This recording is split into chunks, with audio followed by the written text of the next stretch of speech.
भैले भीनु सार धर्म काहीँ बेरा, धर्म काहीँ बेरा। से उठ गौरालो र फुलवार लालना।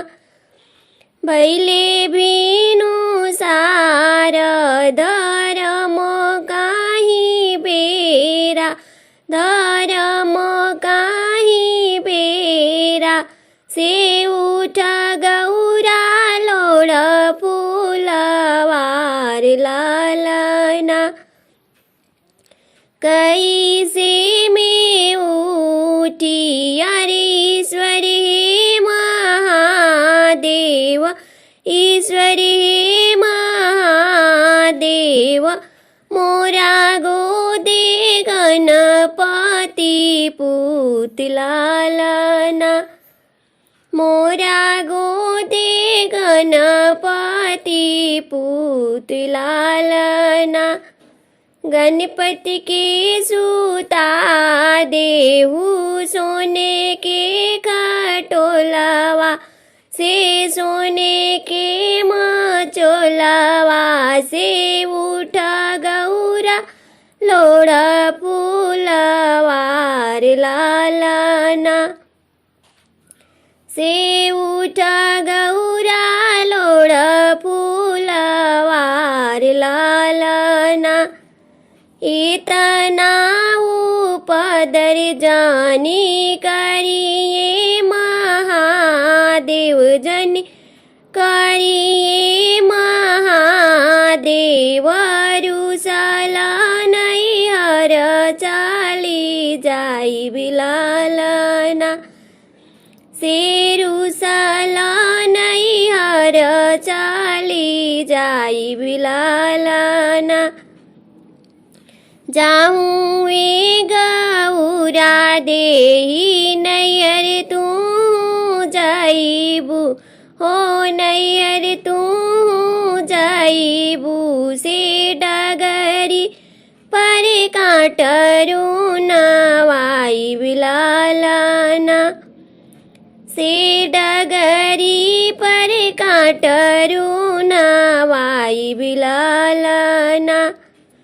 जाऊँ महादेव काटरू नवाई काटरू नवाई।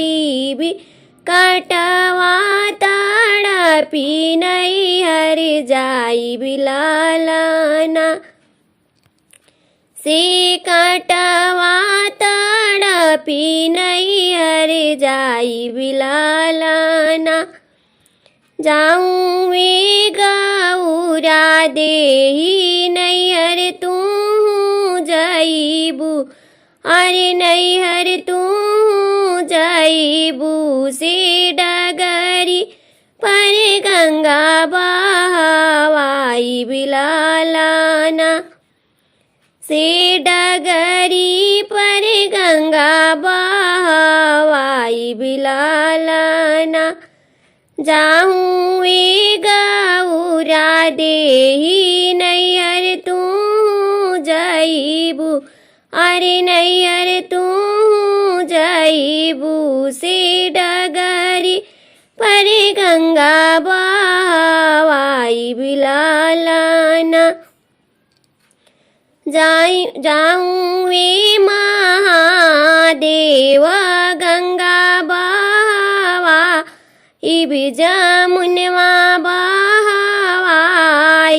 भी नैया के नैहर जाई बिलालना। से नैया के नैहर जाई बिलालना। भैले भीनु सार धर्म काहीँ बेरा, धर्म काहीँ बेरा। से उठ गौरा लोड़ फुलवार लालना। भैले भीनु सार सूरुज चलले बहरा, सूरज चले बहारा से बसिले हुए सूरज मोर आंगना से बसिले हुए सूरज मोर आंगना बसबो में बसबो कवन भैया आंगना कवन भैया आंगना से बसिले हुए सूरज मोर आंगना बसबो में बसबो अमित भैया आंगना बरजिंद भैया आंगना अभिषेक भैया आंगना से बसिले हुए सूरज मोर आंगना बसबो में बसबो उत्कर्ष भैया आंगना उत्कर्ष भैया आंगना से बसिले हुए सूरज मोर आंगना भैले भीनु सार सूरज चले बहारा से बसिले हुए सूरज मोर आंगना।